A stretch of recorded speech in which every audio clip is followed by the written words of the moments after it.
Sepa pues ciertísimamente toda la casa de Israel que a este Jesús a quien vosotros crucificasteis, Dios le ha hecho Señor y Cristo. Al oír esto se compungieron de corazón y dijeron a Pedro y a los otros apóstoles: varones hermanos, ¿qué haremos? Versículo 38.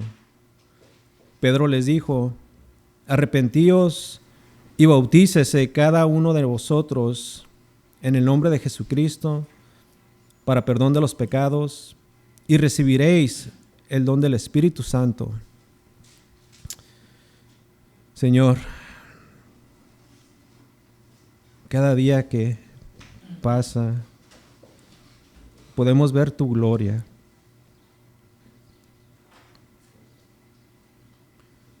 Pero cuando vemos tu gloria como iglesia, podemos decir que es algo tan especial.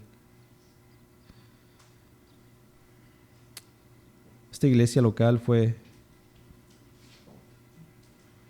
testigo de lo que tú hiciste, Señor, en 5 de nuestros hermanos. Te pedimos, Señor, que ahora por tu palabra nos muestres, Señor, lo que esto representa para el reino. Nos ponemos en tus manos, Señor. Bendice, por favor, a tu iglesia, a tu amada iglesia, en el nombre de Cristo. Amén. En Estados Unidos existen diversas denominaciones protestantes y una de ellas es la Convención Bautista del Sur, o SBC por sus siglas en inglés. Esta denominación es conformada por casi 47,000 iglesias, 46,906 para ser exactos, y cuenta también con más de 1,161 asociaciones locales y 41 convenciones estatales. Eso hace que la Convención Bautista del Sur sea la denominación protestante más grande de los Estados Unidos. Y en cuanto al reporte anual de bautismos, tan solamente en el año 2023 la Convención Bautista del Sur reportó, escuchen esto, 226,919 bautismos. Un aumento del 26% con respecto al año 2022. El 2023 fue el tercer año consecutivo de aumento en los bautismos para la Convención Bautista del Sur, una tendencia que no se había visto en más de 30 años. Y en lo que va del 2024 parece ser que van en buen camino para rebasar todas estas cifras. Sin embargo, y creo que puedo hablar del tema, ya que por la gracia de Dios fui pastor de una iglesia de la Convención Bautista del Sur por varios años, y puedo testificar que lamentablemente muchos de esos bautismos no han sido bautismos legítimos. ¿Cómo lo sé? Bueno, porque vi con mis propios ojos que muchos de los candidatos, antes de entrar a las aguas bautismales, no comprendían el mensaje del Evangelio y sus implicaciones. Y especialmente en cuanto a Cristo como mediador y la remisión gratuita de los pecados a través de la fe. Pero las mismas escrituras nos enseñan que el bautismo del creyente no significa absolutamente nada sin el poderoso mensaje del Evangelio. Muchos se pueden bautizar sin comprender el Evangelio, sin entender el Evangelio, sin creer el Evangelio. Pero observen cómo el apóstol Pedro, después de predicar poderosamente el mensaje del Evangelio, pronuncia las siguientes palabras a los judíos que se encontraban presentes. En Hechos capítulo 2, versículo 38. Arrepentíos y bautícese cada uno de vosotros. Estas palabras tenían mucho peso.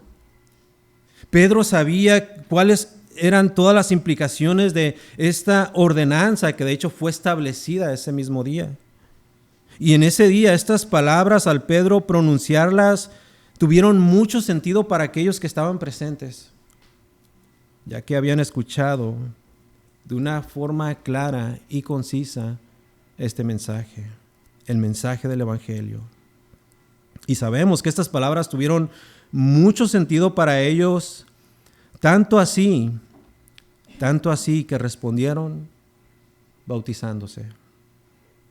El día de ayer, por la gracia de Dios, fuimos testigos de cómo nuestros amados hermanos Héctor, Alonso, Cristian, Rebeca y Salma hicieron confesión de fe en el Señor Jesucristo.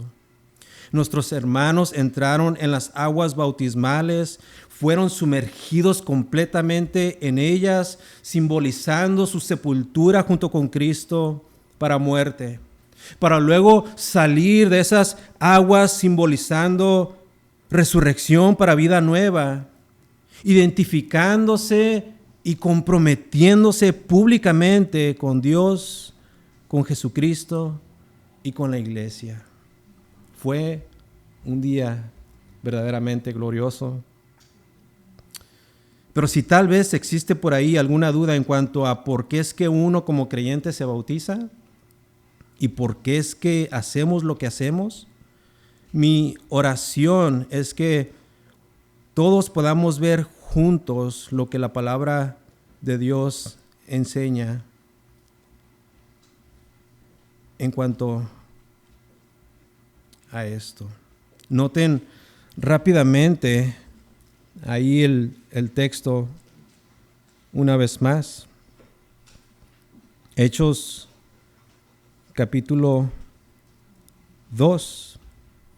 Y me gustaría que todos los que están presentes hoy en día, que pongan un poco de atención, porque quizás Dios les dé a ustedes también la convicción de querer bautizarse más adelante. Pero antes de proseguir, hagámonos la siguiente pregunta. ¿Por qué es que uno se bautiza?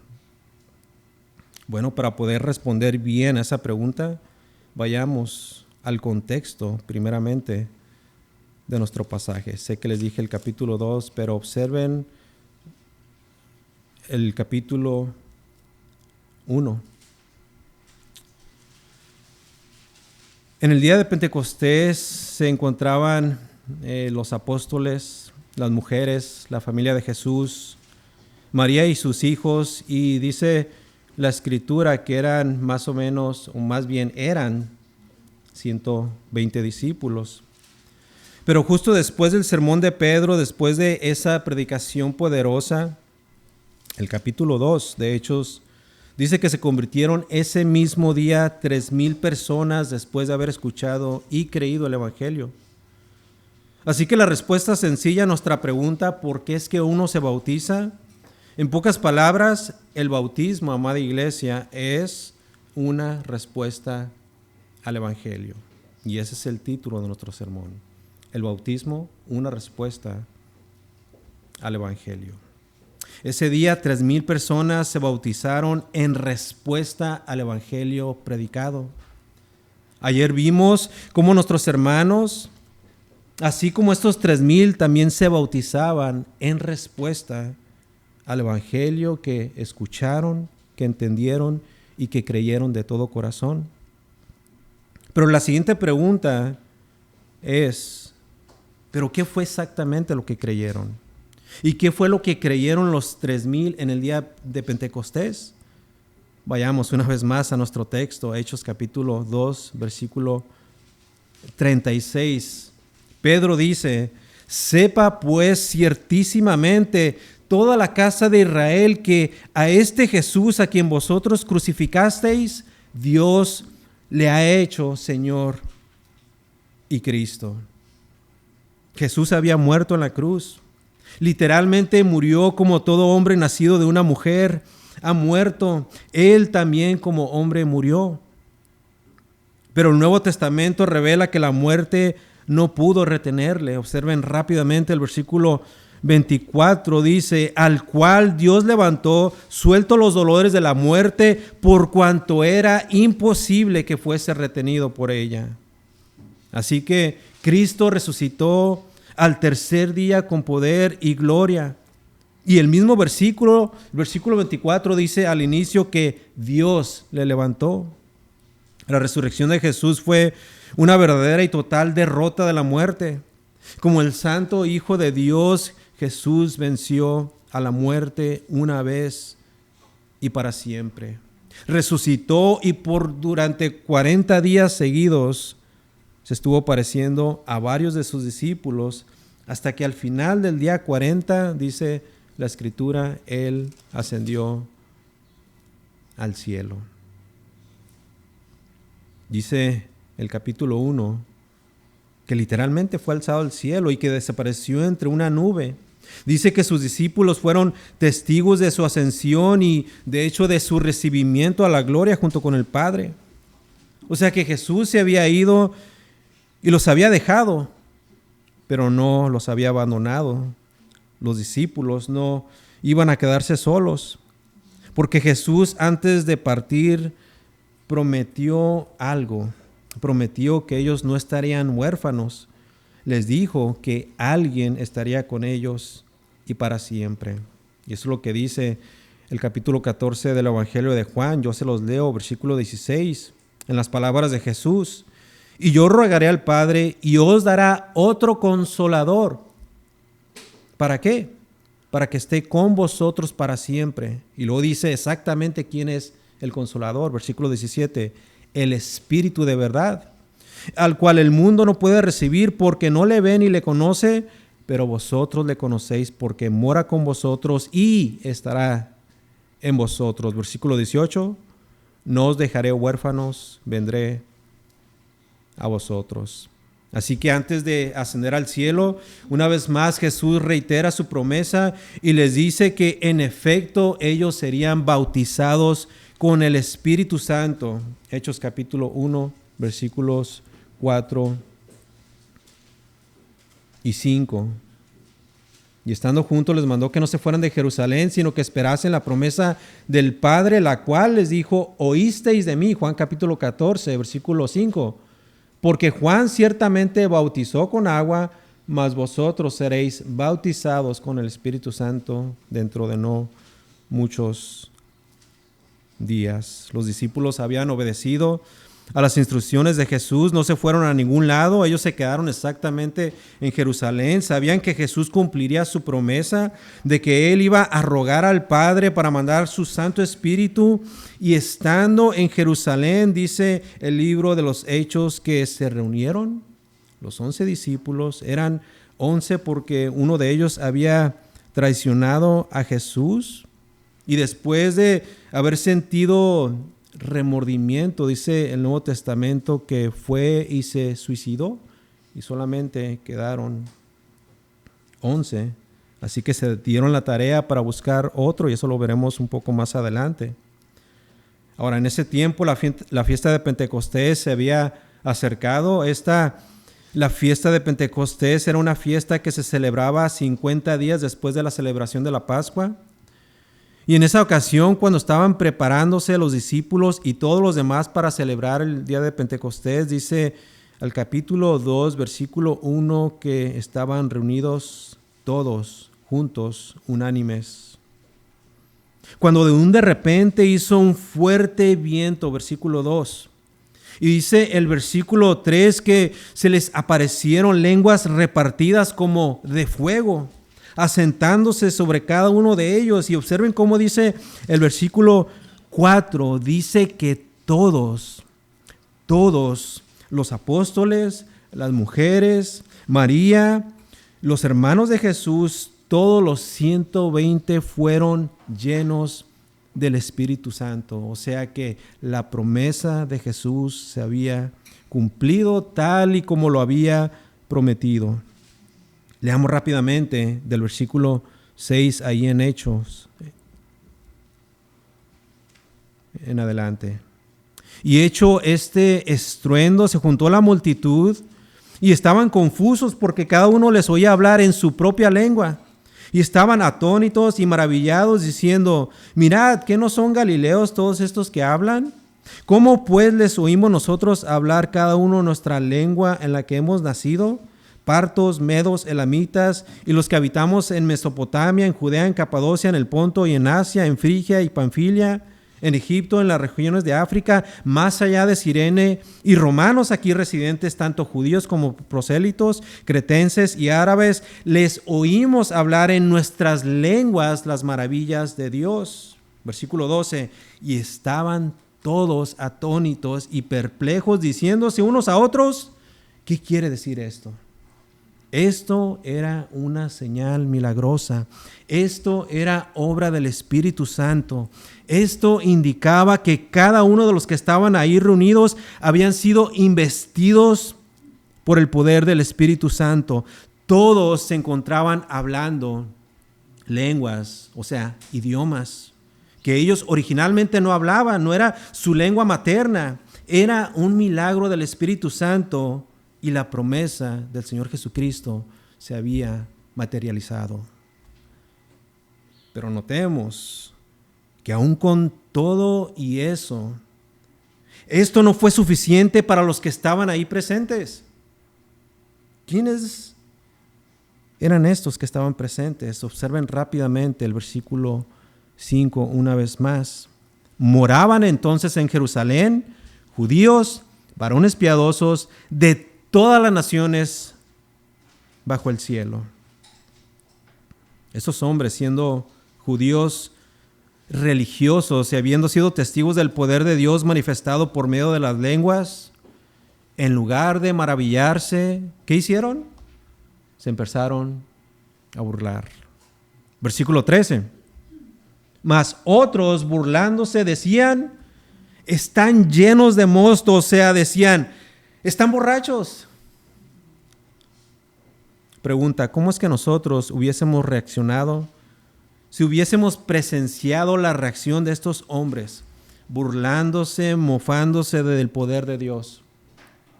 ¿Cuál hubiera sido nuestra respuesta, especialmente sabiendo de que Dios es verdadero, de que Cristo realmente vino a esta tierra y de que el Espíritu Santo verdaderamente obra de manera milagrosa?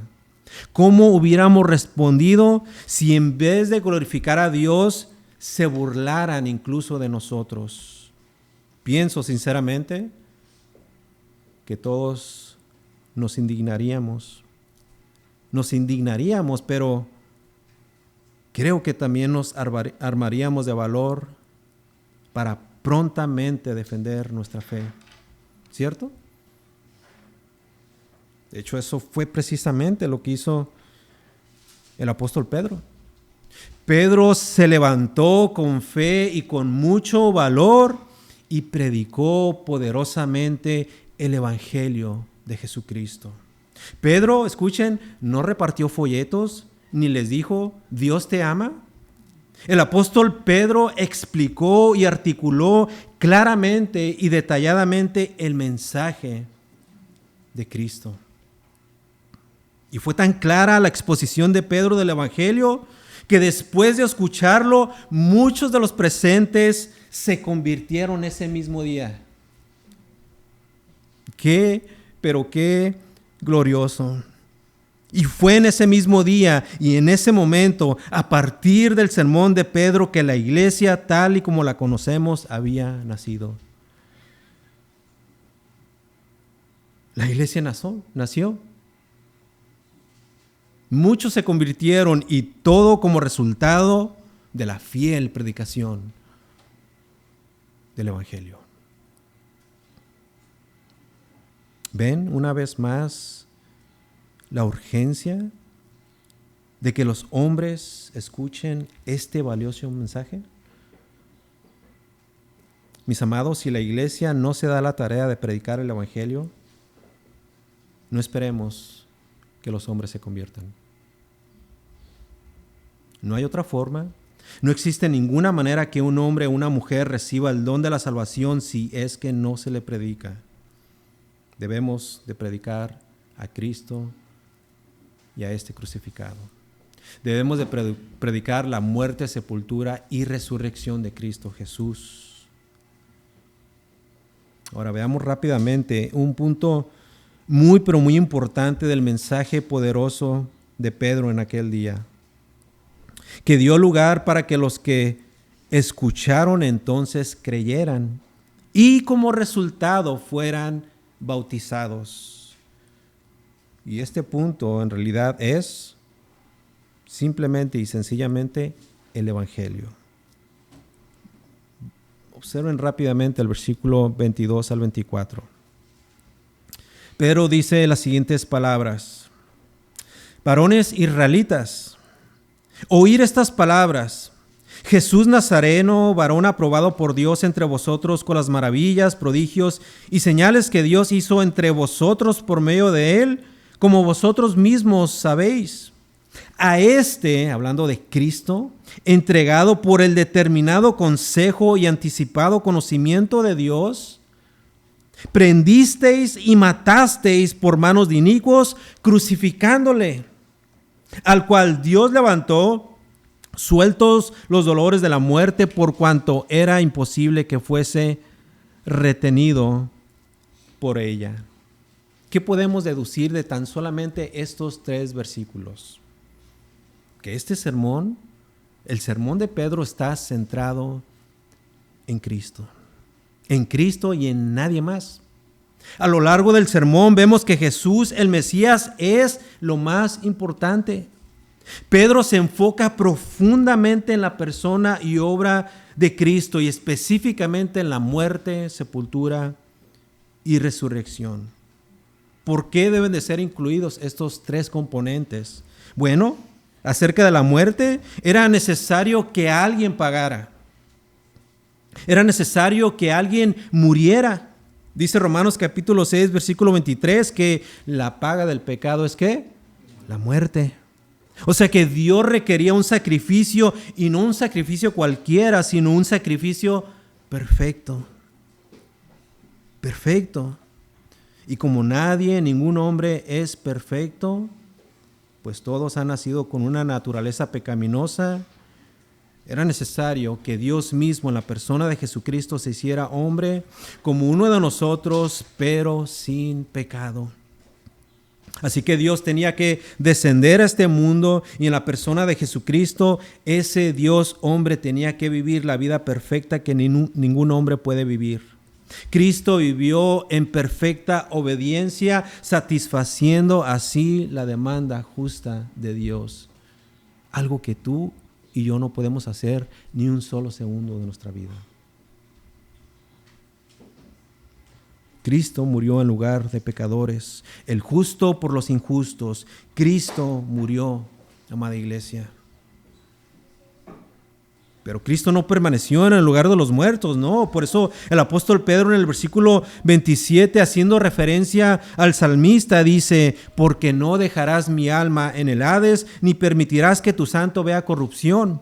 Este versículo es tomado del Salmo número 16, y ahí en ese Salmo el autor, quien es el rey David, vemos que no está hablando de sí mismo, sino que más bien habla de una manera profética de Cristo y de cómo él, Cristo, no iba a permanecer en el Hades, en el lugar de los muertos, y que este lugar no lo iba a poder contener. Y si no lo podía contener, esto quiere decir que Cristo iba a resucitar.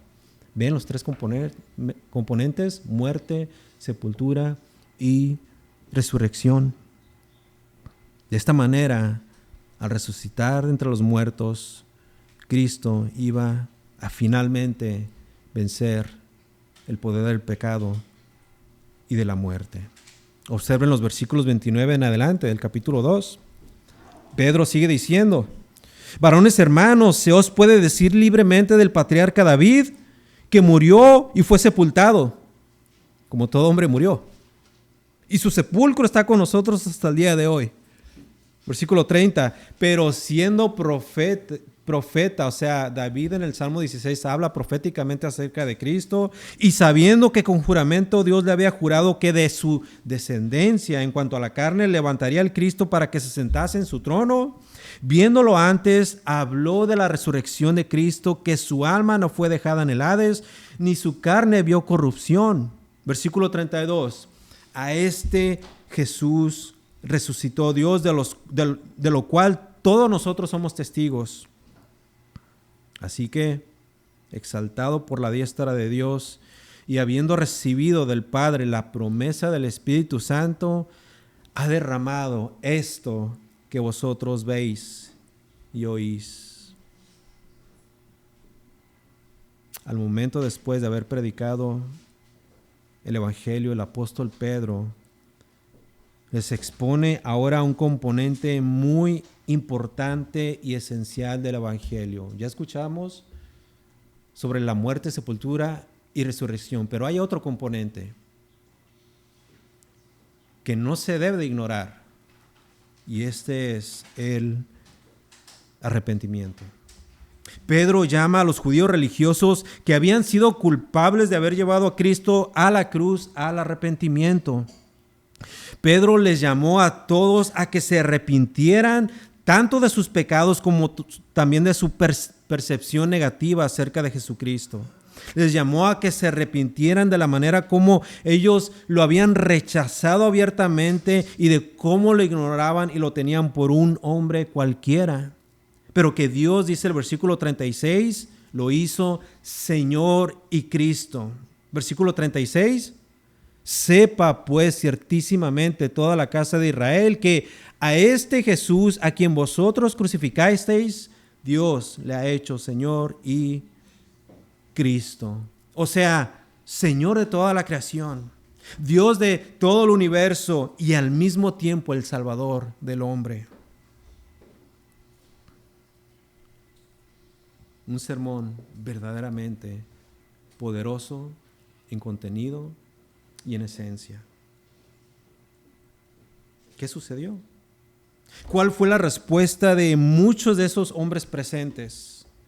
Ya vimos que algunos se burlaron, muchos se mofaron, los acusaron de haber ingerido vino, estaban borrachos, muchos se burlaron, pero veamos la respuesta de muchos otros, versículo 37. Al oír esto, se compungieron de corazón y dijeron a Pedro y a los otros apóstoles: varones hermanos, ¿qué haremos? Los hombres que posiblemente había entre ellos algunos de los que se habían burlado del poder de Dios, ahora conmocionados por haber escuchado las palabras poderosas del Evangelio, se hacían la pregunta: ¿qué haremos? John MacArthur en su comentario dice que la palabra griega para compungir significa traspasar o atravesar y designa algo repentino e inesperado. O sea que fueron movidos y traídos a convicción. El Espíritu Santo, por el poder del Evangelio, los estaba convenciendo de su maldad. Los estaba convenciendo acerca de su perspectiva de Cristo. Era el mensaje del Evangelio lo que los convencía de su pecado y de su error. E hicieron la pregunta correcta. Observen la parte final del versículo 37. Varones hermanos, ¿qué haremos? En otras palabras, ¿qué tenemos que hacer, Pedro? ¿Qué tenemos que hacer? Pues nos hemos dado cuenta de nuestro error. O sea que estos hombres, habiendo entrado en un estado de profunda convicción espiritual, era como si prácticamente hubiesen dicho: oh no, ¿qué hemos hecho? Ha sido un error fatal, nuestro pecado ha sido grande y ahora nos damos cuenta de nuestra maldad y de nuestra iniquidad. Ha sido demasiado grande, hemos pecado ante Dios, ante el Santo. Dinos qué hacer, Pedro. Dinos. Y como dice MacArthur, habiendo quedado atónitos ante la denuncia de Pedro que lo responsabilizaba de haber asesinado a su Mesías, ellos ya no podían más. Versículo 37, parte final. Varones hermanos, ¿qué haremos? Afortunadamente, Pedro no solamente les predicó el evangelio, el apóstol Pedro les dio la respuesta, versículo 38. Pedro les dijo: arrepentíos y bautícese cada uno de vosotros en el nombre de Jesucristo para perdón de los pecados y recibiréis el don del Espíritu Santo. Arrepiéntanse de todo corazón, humíllense ante Dios, confiesen su pecado, reconozcan que Dios es santo y que Él no puede ver el mal, que su Hijo Jesucristo es el Señor y Cristo, que Él es justo, santo y perfecto, que Él es el Cristo, Él es el Mesías, Él es el Redentor, el único medio para llegar a Dios. Reconozcan que Cristo tomó su lugar en esa cruz, que en esa cruz Él tomó todos sus pecados, pasados, presentes y futuros, y que murió por ellos también. Y que, como dice el salmista, que al morir el Hades no lo pudo contener y resucitó. Resucitó en gloria para sentarse a la diestra de Dios y coronarse como rey. Versículo 37, ¿qué haremos? Arrepiéntanse ahora. Arrepiéntanse y, versículo 38, bautícense cada uno de vosotros en el nombre de Jesucristo para perdón de los pecados. Así es como llegamos al trono de Dios. Dios nos salva por medio de la cruz. Dios salva por un mensaje tan sencillo pero tan poderoso. Y no solamente nos salva, hay una promesa, y la promesa es esta, versículo 38, parte final: y recibiréis el Espíritu Santo, el don del Espíritu Santo. Versículo 37, ¿qué haremos? Versículo 38, bautícense. ¿Cuál fue la respuesta de esos hombres? ¿Se bautizaron? Se bautizaron. Versículo 41. Así que los que recibieron su palabra fueron ¿qué? Bautizados, y se añadieron aquel día como 3,000 personas. Sería imposible llevar un registro de todos los que se han bautizado a partir de ese día. Imposible. Dios tiene el número exacto. Y ayer sumó 5 más. Profesaron públicamente su fe en el Señor Jesús. Obedecieron lo que Cristo aquí dice. Este fue un acto de obediencia y mostraron sumisión total al que dice ser el Señor, el Kurios. No solamente han reconocido que Él es el Señor de todo el universo, sino el Señor de sus almas.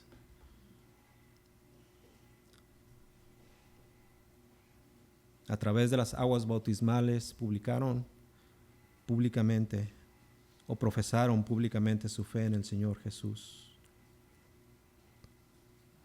El bautismo claramente ilustra la identificación de un creyente con la muerte, sepultura y resurrección de Cristo Jesús.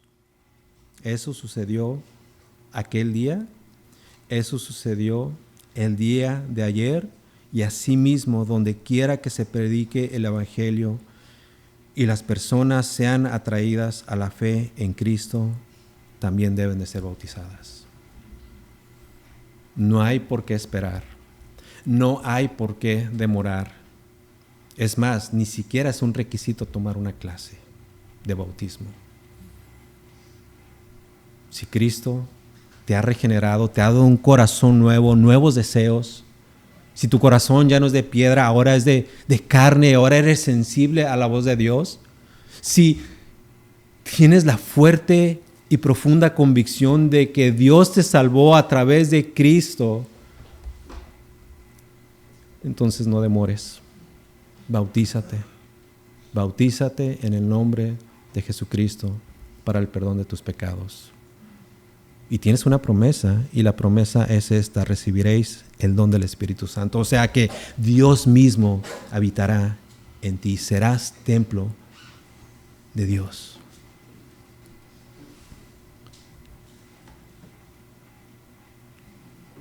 El bautismo es una respuesta al Evangelio.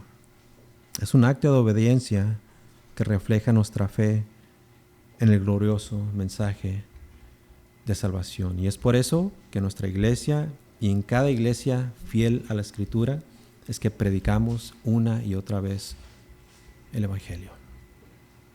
Lo creemos, lo amamos, lo predicamos, y los que lo creen se bautizan. ¿Has creído tú en Él? Si has creído en Él, identifícate con Él, en su muerte, sepultura y resurrección. No demores, no demores. Ve a las aguas bautismales y públicamente da testimonio de lo que Dios hizo en tu interior. Exprésalo exteriormente para la gloria de Dios y para que la iglesia junto contigo se goce y glorifique a nuestro gran y buen Dios. Oremos.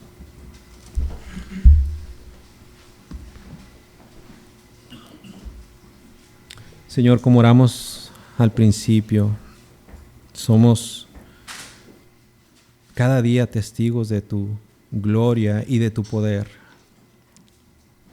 Pero hay algo muy especial cuando tú, Señor, al salvar a los pecadores, les das, Señor, la convicción de dar este paso de fe y de obediencia. Cuando esto sucede, Señor, tu iglesia no solamente crece en número, sino que tú te manifiestas de una manera muy clara. La iglesia da testimonio de que tú sigues siendo el mismo. Y si sigues siendo el mismo, tú sigues salvando. Oh Señor, que haya muchos más bautismos aquí y en todas las iglesias. Que tu evangelio, Señor, llegue hasta donde tenga que llegar. Que Cristo sea proclamado en cada lugar. Y que todos los hombres y en todo lugar se arrepientan. Se arrepientan y se bauticen. Gracias, Señor, por tu evangelio y gracias por la cruz. En el nombre de Cristo. Amén.